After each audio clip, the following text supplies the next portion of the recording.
الله أكبر الله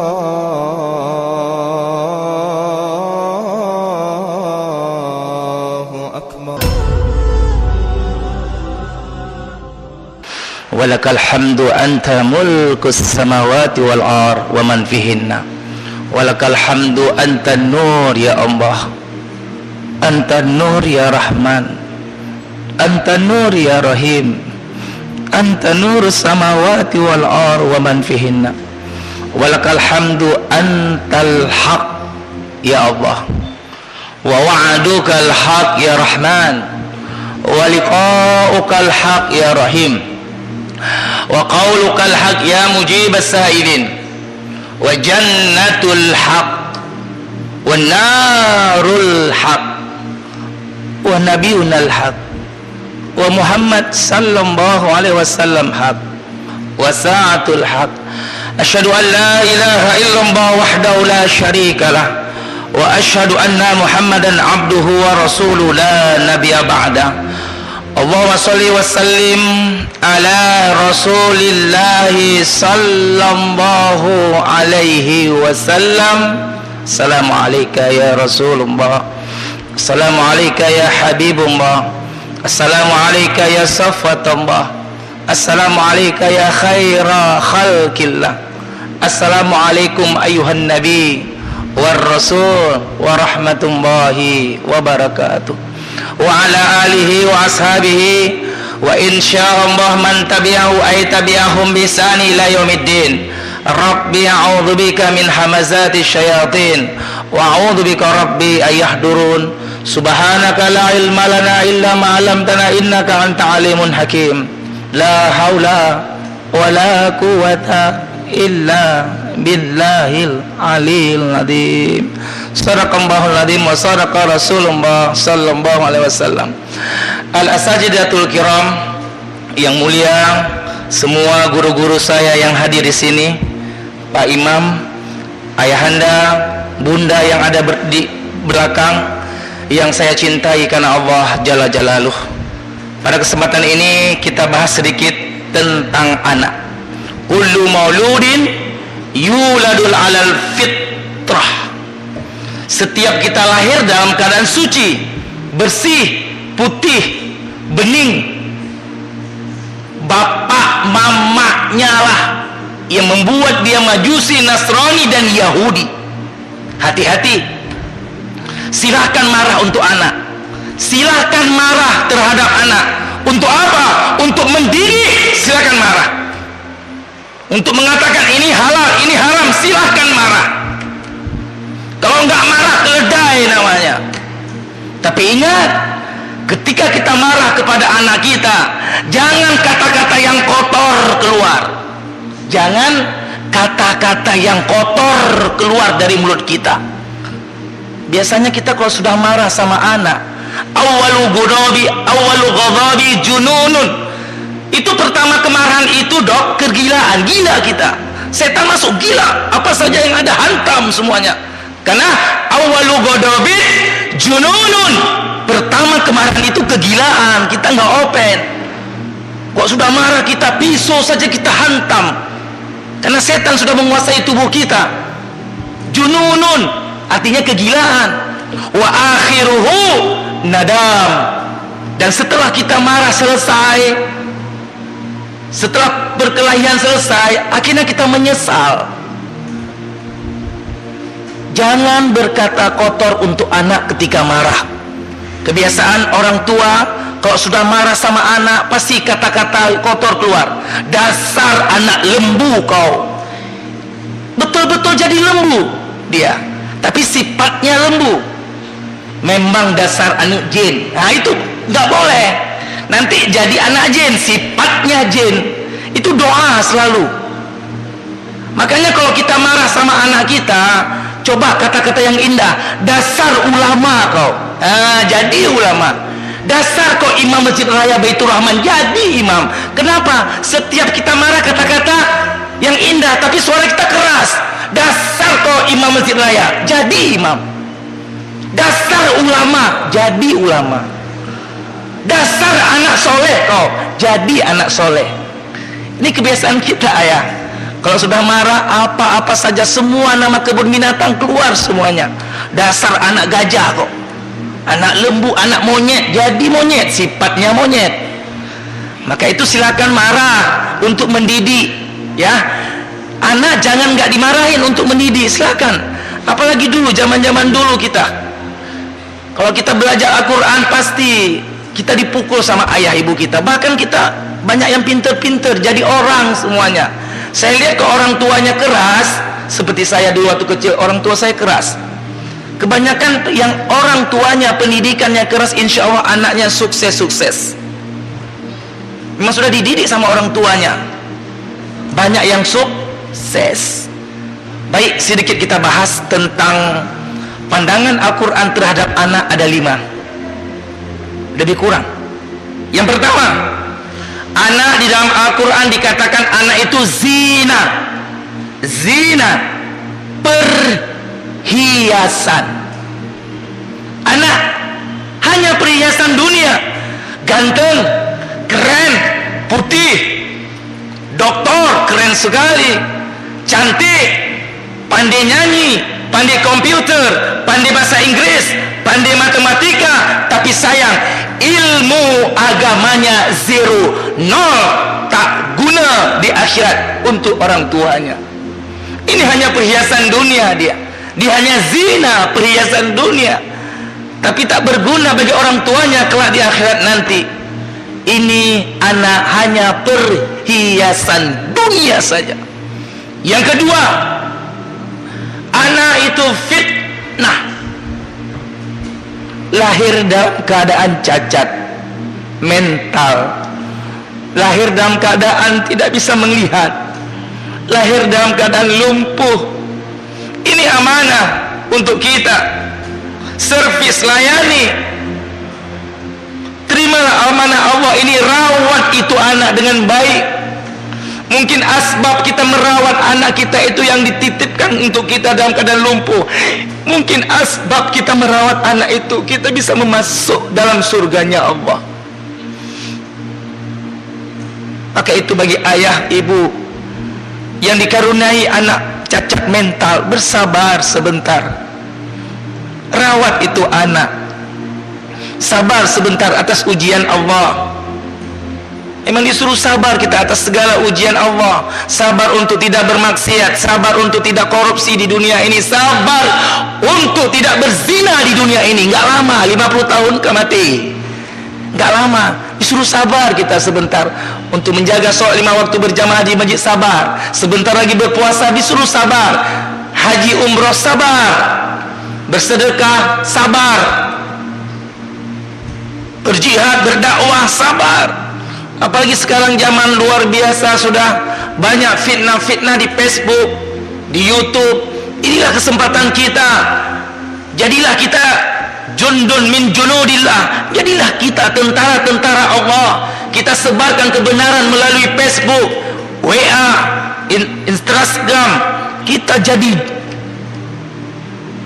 tebarkan kebenaran di situ. Yang ketiga, anak muzibul amal. Yang pertama tadi anak zina, perhiasan. Yang kedua anak fitnah, amanah titipan Allah. Yang ketiga, anak muzibul amal, anak yang orang tuanya bermaksiat, anak toke sabu-sabu, anak toke buntut, anak perampok, anak yang orang tuanya narkoba. Anak muzibul amal, anak yang orang tuanya lalai dari Allah. Yang keempat, anak aduun lakum, anak menjadi musuh bagi kalian. Inilah yang dikatakan anak durhaka. Hati-hati ayah, setiap habis sholat angkat kedua tangan, Allahumma rzuqna waladan solihan. Ya Allah, berikan kepada hamba anak-anak yang soleh. Allahumma rzuqna waladan zakian. Berikan kepada hamba anak-anak yang cerdas, yang pinter, yang EQ-nya tinggi-tinggi. Allahumma rzuqna waladan ulama. Ya Allah, berikan kepada hamba anak-anak yang bisa menjadi ulama. Allahumma rzuqna waladan hafidhul Quran. Ya Allah, berikan kepada hamba anak-anak yang mudah menghafal Al-Quran. Ini doa kita, ayah. Kita nggak tahu dulu ketika ayah kita mendoakan kita, alhamdulillah kita sudah menjadi orang. Ini asbab doa ayah ibu bunda kita yang dulu. Mereka ketika iktikaf mengangkat kedua tangannya, ya Allah, jadikanlah anakku anak yang bermanfaat bagi masyarakat luas. Alhamdulillah anaknya jadi doktor. Ini asbab doa dari ayah kandung kita yang lalu. Tapi kita nggak tahu kita. Tapi kita cernakan, mengapa aku bisa jadi orang begini? Mengapa aku senang berjamaah? Mengapa aku senang bersedekah? Senang duduk di majelis ilmu, ya Allah. Ini mungkin doa dari ayah-ayah ibu kita yang sudah tidak ada lagi. Maka itu setelah sholat jangan lupa mendoakan ayah ibu kita yang sudah berada di alam kubur. Ya Allah, Ya Ghafar, Ya Tawwab, Ighfir zunubana, ampuni maafkan seluruh dosa-dosa kami dan dosa-dosa ayah ibu kandung kami yang sudah berada di alam kubur. Jangan siksa ayah ibunda kami dalam kubur. Jangan diazab mereka, ya Allah. Terimalah amal ibadah mereka, ya Allah. Jadikanlah Al-Quran sebagai sahabat dalam kuburnya, ya Allah. Jadikanlah kuburannya raudhah min riyadil jannah, raudhah min riyadil jinan, taman di antara taman-taman surgamu, ya Allah. Jikalau hamba selamat di akhirat nanti, ya Allah, izinkan hamba bisa berjumpa kembali dengan ayah kandung hamba, dengan ibu kandung hamba, darah daging hamba, bersama Rasulullah sallallahu alaihi wasallam. Makanya ayah jangan lupa mendoakan anak kita, lalu doakan ayah ibu kita. Mudah-mudahan semua kita bisa berkumpul dalam surganya Allah. Maka itu perbanyak doa, karena kita tidak tahu dari mulut siapa doa itu dikabulkan, di mana kapan doa itu dikabulkan.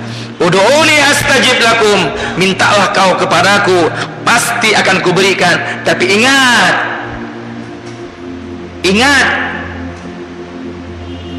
laksanakan perintahku dulu, jauhi laranganku. Tapi kita harus yakin doa itu dikabulkan oleh Allah Subhanahu wa ta'ala. Yang terakhir, yang pertama tadi anak zina, yang kedua fitnah, yang ketiga musibul amal, yang keempat anak aduun lakum, anak menjadi musuh bagi kalian. Jangan sampai kita durhaka kepada kedua orang tua kita. Kita lebih sayang dengan istri kita ketimbang ibunda kita yang sudah menjadi janda.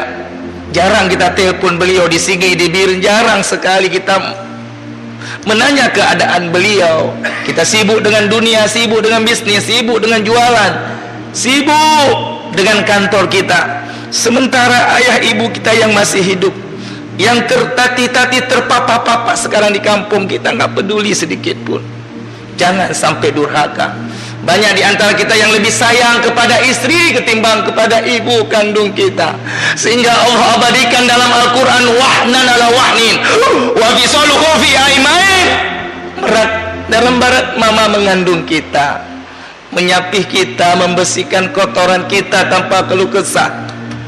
Kalau kita sakit, mama pun ikut sakit. Nak, jangan sakit, nak. Ya Allah, diangkat kedua tangannya. Tapi kita nggak tahu saat itu. Jangan anakku yang sakit, ya Allah. Jangan anakku yang diimpus. Jangan anakku yang disuntik. Jangan anakku yang dipotong tangannya, ya Allah. Ya hamba saja, ya Allah. Tapi kita nggak tahu itu. Kita masih kecil. Yang terakhir, anak qurrata ayun waj'alna lil muttaqina imama. Anak yang soleh. Inilah cita-cita kita semua kita. Semua kita cita-citanya mendapat anak yang soleh. Pencuri pun kepingin anak yang soleh. Toke buntut pun kepingin anaknya soleh. Jangan ikut papa, nak. Papa toke buntut, nak, jangan. Papa koruptornya, jangan ikut-ikut papa, ya. Orang tua aja tahu. Pencuri, maling, toke buntut, semuanya kepingin anaknya jadi hafal Quran. Banyak, ya. Kepingin anaknya hafal Quran, jangan ikut papa, nak. tahu dia. Maka itu mari sama-sama kita terus mendidik anak kita, terus kontrol anak kita, jangan kejauhan. Biasanya anak kalau sudah jauh bisa kena narkoba, sabu-sabu. Mohon maaf dok, sabu-sabu yang beredar di Aceh sekarang adalah sabu-sabu oplosan. Sekali lagi, sabu-sabu yang beredar di Aceh sekarang adalah sabu-sabu oplosan. Sangat danger, sangat bahaya itu sabu-sabu. Maka mari kita jaga anak-anak kita, jangan sampai kejauhan, kita kontrol dia, jangan sampai kena narkoba, sabu-sabu. Kalau kena sabu-sabu luar biasa, itu sudah penyakit. Jadi dia harus cari sabu-sabu baru sembuh. Sebelum dapat sabu-sabu dia nggak akan sembuh, gemetar, bahkan dia bisa merampok, bahkan celengan masjid diambil. Celengan masjid sekarang sudah mulai diambil. Kenapa? Asbab sakau. Sakau itu sakit karena dikau, sakit sabu-sabu. Akhirnya dia merampok HP. Lihat di mana-mana perampok. Itu banyak-banyak orang yang kena sabu-sabu, mayoritas. Celeng masjid hilang pun orang banyak kena sabu-sabu. Compret, curi Honda, banyakkan yang kena sabu-sabu. Mayoritas 90% lebih kena narkoba. Itu mereka terpaksa untuk mencuri, merampok, terpaksa. Kenapa? Kebutuhan fisik. Kalau tidak dia isap itu, dia akan sakit terus. Setelah dia isap dia baru tenang. Maka itu ini menjadi pelajaran untuk saya dan semua kita. Mudah-mudahan terus kita jaga anak-anak kita, mudah-mudahan anak kita bisa menyelamatkan kita kelak di akhirat. Jangan lupa ajarkan anak kita cara memandikan jenazah kita, bagaimana cara mengkafani kita, bagaimana menjadi imam ketika kita wafat nanti. Biarkan anak kandung kita yang memasukkan kita ke dalam kubur, biar anak kandung kita yang terus mendoakan kita setelah kita meninggalkan dunia ini. Mudah-mudahan semua kita bisa berjumpa kembali dengan ayah ibu kita, anak-anak kita berkumpul bersama Rasulullah SAW di surganya nanti. Amin ya mujibas sa'ilin. Subhanakallahumma wa bihamdika asyhadu an la ilaha illa anta astaghfiruka wa atubu ilaik. Wabillahi taufiq wal hidayah. Assalamualaikum warahmatullahi wabarakatuh. Ya.